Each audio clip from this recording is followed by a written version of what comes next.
खरातवर तर कारवाई झाली पाहिजे, कडक मधली कडक कारवाई झाली पाहिजे. त्याला अशा व्यक्तींना बाहेर सोडलाच नाही पाहिजे, ही आमची पहिली भूमिका. पण खरातला बाजूला ठेवून आपण महिला आयोगाच्या अध्यक्ष रुपालीताई चाकणकरांवर जे काही निशाणा साधला जातोय हे आम्हाला स्पष्टपणे राजकीय गणित दिसत आहेत. म्हणून आमची ही भूमिका आहे.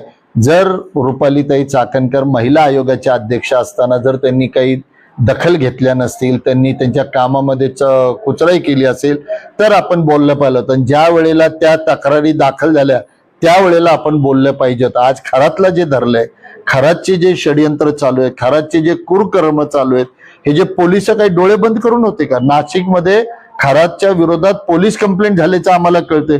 त्यावेळेला पोलीस खात्याने काही केलं नाही, LIBने काही केलं नाही, CIDने काही केलं नाही. मग आज असं म्हटलं पाहिजे का गृह खातं कुणाकडे आहे, मग त्यांनी राजीनामा दिला पाहिजे? म्हणून आमचं म्हणणं ह्याच्यामध्ये राजकारण करता कामा नये. खरात हा जर चुकीचा असेल त्या खरातवर कडक मधली कडक कारवाई केली पाहिजे. म्हणून आमचं म्हणणं आहे की रुपालीताई चाकणकरला त्यांच्या कार्यकाळामध्ये एका कुणालाही राजकारणामधनं अशा पद्धतीने बदनाम करून राजकारणामधनं उठू नये, एवढी आमची भूमिका आहे. त्यांच्यावरती पाठबळ दिल्याचा सुद्धा आरोप केला जातोय. खरं तर बरेच तक्रारी दाखल झाल्यानंतर सुद्धा खरातांच्या संदर्भातल्या तक्रारींच्यावरती त्यांनी कारवाई केली नाही असा एक आरोप केला जातो. आरोप आहे, तथ्य नाही.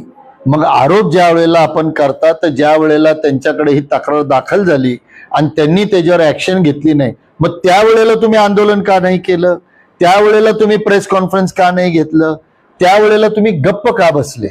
म्हणून आमचं म्हणणं आहे की आणि आज तुम्ही जे खरे ह्याच्यामध्ये सूत्रधार आहेत ते जे काय पोलीस खातं, त्यांनी कोट्यावधीचे जमिनी खरेदी केल्याचे 7-12 उतारे सुद्धा आम्ही पाहिले.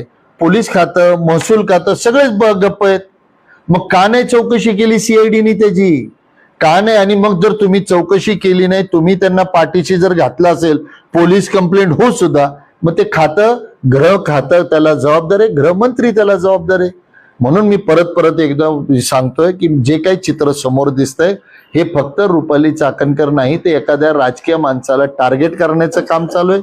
माझी एवढीच भूमिका आहे आमची की कुणालाही राजकारणामध्ये अशा पद्धतीने बदनाम करून आपण घालू नये.